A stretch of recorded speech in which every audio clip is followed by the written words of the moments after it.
Video pembelajaran perilaku dan arus biaya. Ready, set, and go! Bergabung bersama kami dalam video pembelajaran perilaku dan arus biaya. Hendrik Hermawan sebagai pemateri 1 akan menjelaskan mengenai pemisahan biaya tetap dan biaya variabel serta metode-metode yang dapat digunakan. Fanya Aulia Salsabila sebagai pemateri 2 akan menjelaskan mengenai metode titik tertinggi dan titik terendah dalam metode pemisahan biaya tetap dan biaya variabel. Azizi Muhtadin sebagai pemateri 3 akan menjelaskan mengenai metode scatter graph dalam metode pemisahan biaya tetap dan biaya variabel. Putri Syakira Dewi sebagai pemateri 4 akan menjelaskan mengenai metode least square dalam metode pemisahan biaya tetap dan biaya variabel. Ezi Ezia sebagai pemateri 5 akan menjelaskan mengenai siklus pembuatan produk dan siklus akuntansi biaya. Assalamualaikum warahmatullahi wabarakatuh. Sebelumnya perkenalkan, nama saya Hendrik Hermawan, NIM 112211045. Saya di sini akan menjelaskan mengenai pemisahan biaya tetap dan variabel dan metode pemisahan yang dapat digunakan. Pemisahan biaya tetap dan variabel dan metode pemisahan. Biaya tetap adalah biaya yang tidak berbeda seiring dengan adanya perubahan kuantitas pada unit produksi. Biaya variabel adalah biaya yang bervariasi seiring dengan perubahan pada jumlah unit produksi. Biaya tetap tergantung waktu, yaitu tetap konsisten dalam suatu periode. Nah, bagaimana memisahkan biaya tetap dengan biaya variabel? Berikut metodenya. Yang pertama, metode titik tertinggi dan terendah. Yang kedua, metode scatter graph. Yang terakhir, yang ketiga, yaitu metode least square. Pemisahan biaya tetap dan variabel tersebut diperlukan untuk tujuan-tujuan berikut. Yang pertama, perhitungan tarif biaya overhead, predeterminasi dan analisis varian. Yang kedua, penyusunan anggaran fleksibel dan analisis varian. Yang ketiga, perhitungan biaya langsung dan margin kontribusi. Yang keempat, analisis titik impas dan analisis biaya volume laba. Yang kelima, analisis biaya diferensial dan biaya komparatif. Yang keenam, analisis maksimalisasi laba dan minimalisasi biaya dalam jangka pendek. Yang ketujuh, analisis anggaran modal. Yang terakhir, yang kedelapan, yaitu analisis profitabilitas pemasaran berdasarkan daerah, produk, dan pelanggan. Assalamualaikum warahmatullahi wabarakatuh. Perkenalkan, nama saya Fanya Aulia Salsabila dengan NIM 112211137. Saya di sini sebagai pemateri 2 akan menjelaskan mengenai metode titik tertinggi dan titik terendah dalam metode pemisahan biaya variabel dan biaya tetap di akuntansi biaya. Metode titik tertinggi dan titik terendah high and low point method adalah metode yang memisahkan biaya variabel dan biaya tetap dalam periode tertentu dengan mendasarkan kepada kapasitas dan biaya pada titik tertinggi dan titik terendahnya. Dengan metode ini, kita akan membandingkan titik biaya tertinggi dan titik biaya terendah untuk menentukan nilai biaya tetap dan biaya variabelnya. Kita dapat menggunakan rumus Y sama dengan A plus B kali X. Y adalah biaya, A adalah biaya tetap, B adalah biaya variabel, dan X adalah volumenya. Berikut merupakan data biaya penggunaan listrik dan jam operasional PT Avenue pada bulan Januari, Februari, Maret, April, dan Mei. Untuk menghitung biaya variabel, kalian dapat mencari titik tertinggi dan titik terendahnya untuk menemukan selisih dari biaya tersebut. Titik tertinggi berada pada bulan Februari dengan biaya penggunaan listrik sebanyak Rp4.500.000 dan jam operasional sebanyak 4.300 jam. Lalu titik terendah ada bulan Maret dengan biaya penggunaan listrik sebanyak Rp3.500.000 dan jam operasional sebanyak 4.050 jam. Dengan hasil tersebut, kita dapat mengetahui bahwa selisihnya Rp1 juta untuk biaya penggunaan listrik dan 250 jam untuk jam operasional. Dengan begitu, kita dapat membagi selisih biaya dan selisih volume Rp1 juta dibagi 250 jam, kita akan mendapat 4.000 untuk biaya variabelnya. Selanjutnya adalah menghitung biaya tetap menggunakan rumus Y sama dengan A plus B dikali X. Kalau ada pertanyaan mengapa rumus ini tidak digunakan pada saat mencari biaya variabel, itu itu dikarenakan kita belum mengetahui salah satu di antara biaya variabel ataupun biaya tetapnya, sehingga rumus ini tuh belum bisa digunakan. Back to the topic, kita akan menghitung data dari titik tertingginya, yaitu dengan biaya 4.500.000 sama dengan A, yaitu biaya tetap yang akan kita cari, ditambahkan biaya variabel 4.000 tadi, dan dikalikan dengan volumenya yaitu 4.300, yang mana itu jam operasionalnya. Lalu kita hitung A sama dengan 4.500.000 dikurangi 17.200, hasil dari 4.000 dikalikan 4.300, kita akan menemukan hasil A sama dengan 12.700. Begitu pula di titik terendahnya dengan biaya sebesar 3.500.000 dan jam operasional sebanyak 4.050, kita akan menemukan hasil yang sama yaitu 12.700.000. Di sini saya akan menjelaskan mengenai scatter graph. Biasanya scatter graph menggunakan titik untuk mewakili nilai untuk dua variabel numerik yang berbeda. Posisi setiap titik pada sumbu horizontal dan vertikal menunjukkan nilai untuk titik data individual, dan scatter graph digunakan untuk mengamati hubungan antar variabel. Dari hasil grafik di atas didapat garis perpotongan antara garis horizontal dan vertikal berada di titik biaya sebesar 1.500.000, maka dapat diasumsikan bahwa biaya tetap sebesar 1.500.000.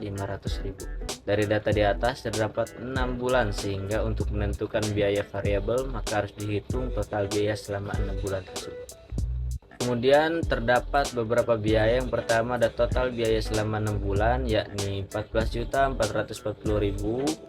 Kemudian ada total biaya tetap 6 bulan sebesar 9 juta rupiah. Kemudian total biaya variabel 6 bulan berjumlah 5.440.000, dan ditemukanlah tarif biaya variabel sejumlah 97,58 ribu rupiah per jam tenaga kerja. Sekian materi dari saya cukupkan. Saya Putri Syakira Dewi dengan NIM 112211226. Sebagai pemateri 4, saya akan menjelaskan mengenai metode least square dalam metode pemisahan biaya tetap dan biaya variabel. Least square method atau metode kuadrat terkecil merupakan salah satu metode pemisahan biaya semi variabel menjadi biaya tetap dengan biaya variabel. Metode kuadrat terkecil merupakan metode yang akurat dalam perhitungan rata-rata biaya semi variabel dan lebih teliti karena menggunakan rumus matematika perhitungan visual, di mana metode perhitungan analisis setidaknya persegi dengan regresi adalah metode statistik yang melibatkan semua, begitu hasilnya yang lebih akurat. Langsung saja kami akan menjawab soal dari latihan forecast penjualan dari data penjualan PT Abadi dari tahun 2012 sampai 2017 dengan cara metode least square. Nah, di sini ada beberapa banyak jumlah penjualannya. Nah, yang akan kita cari adalah beberapa forecast dari tahun 2018 dan 2019. Berapa peramalan penjualan di tahun 2018 dan 2019? Langsung saja ke jawabannya. Nah, di sini kita udah buat tabel seperti di mana ada N, yaitu ada Y, X dan XY dan X kuadrat. Nah, kita akan tentukan datanya ada berapa banyak. Nah, di situ sudah ada 6 tabel. Nah, berarti genap. Nah, jumlah penjualannya ini kita lambangkan Y. Dan cara mencari X, sigma X sama dengan 0. Penjumlahan X ini syaratnya itu harus 0. Nah, kenapa harus 0? Karena data kita itu ada genap. Makanya harus X sama dengan 0. Oke, lanjut ke XY. Kita tinggal kalikan X dan Y, misalkan min 5 dikali 4.500 hasilnya min 22.500 dan seterusnya. Kemudian X kuadratnya kita tinggal kuadratkan aja, minus 5 sama dengan kuadrat 25, minus 3 sama dengan kuadrat 9 dan seterusnya. Kemudian di akhir kita jumlahkan berapa penjualannya atau Y. Kemudian X-nya sama dengan 0. X-Y-nya kita jumlahkan dan X kuadratnya juga kita jumlahkan. Langsung kita lanjut, kita harus menentukan berapa A dan B-nya. Karena rumus selanjutnya itu adalah Y sama dengan A plus BX. Nah, cara mengetahui A dan B-nya itu berapa? Di sini udah ada sigma Y dibagi N. Dan B-nya ada sigma XY dibagi sigma X kuadrat. Lalu kita tinggal pindahkan saja.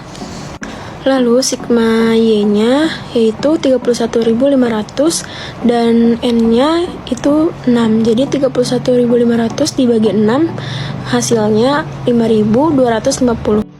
Lalu B-nya ada sigma XY dibagi sigma X kuadrat. Jadi sigma XY itu ada 5.500 dan sigma X kuadratnya ada 70. Jadi 5.500 dibagi 70 sama dengan hasilnya 78,57. Nah, yang ditanya adalah forecast penjualan tahun 2018 dan tahun 2019. Nah, yang pertama rumusnya ada Y sama dengan A plus BX. Yang sudah kita cari, A-nya yaitu 5.250 dan BX-nya itu 78,57. Nah, kenapa 7? Karena X-nya itu 1, 3, 5, dan seterusnya itu 7. Jadi, itu kelipatan 2. Nah, di tahun 2019 itu kelipatannya 9. Nah, kita langsung jumlahkan. Nah, yang 78,57 itu dikalikan 7, yaitu hasilnya 550,06. Jadi 5.250 ditambah 550,06 sama dengan 5.800. Kemudian di tahun 2019 itu ada Y sama dengan A plus BX. Nah, A-nya ini ada 5.250 plus BX-nya 78,57. Dan di sini juga ada 9 dari kelipatan 2 tadi. Jadi 5.250 ditambah 707,13. Nah, yang hasil tadi dikalikan 9. Nah, terus abis itu ini kita jumlahkan sama dengan 5.957,13. Assalamualaikum warahmatullahi wabarakatuh. Sebelumnya, perkenalkan nama saya Ijia dengan NIM 112211338. Di sini saya akan menjelaskan mengenai siklus pembuatan produk dan siklus akuntansi biaya. Baik, langsung kita mulai saja. Yang pertama yaitu siklus akuntansi biaya. Siklus akuntansi biaya adalah proses pencatatan secara mendetail dari awal hingga akhir untuk mendapatkan biaya keseluruhan secara lengkap. Siklus akuntansi biaya dimulai dari 1. Penentuan harga pokok yang dibeli dan harga pokok yang dipakai dalam produksi. Yang kedua, penentuan biaya tenaga kerja langsung. Yang ketiga, penentuan biaya overhead pabrik. Yang keempat, kemudian dari ketiga biaya tersebut dapat digunakan untuk menentukan biaya produksi yang selanjutnya dapat menentukan harga pokok produk. Siklus pembuatan produk adalah rangkaian aktivitas bisnis dan operasi pemrosesan data terkait yang terus terjadi yang berkaitan dengan pembuatan produk. Siklus pembuatan produk dimulai dengan pembelian dan penyimpanan bahan baku yang kemudian dimasukkan ke dalam proses menjadi produk dalam proses. Produk dalam proses dimasukkan lagi untuk diolah dan diproses menjadi produk selesai. Produk selesai tersebut kemudian disimpan di gudang sebelum dijual atau dipasarkan ke konsumen. Produk selesai yang belum terjual akan menjadi persediaan produk selesai. Segitu saja penjelasan dari saya, kurang lebihnya mohon maaf. Terima kasih. Assalamualaikum warahmatullahi wabarakatuh. Thank you for the attention.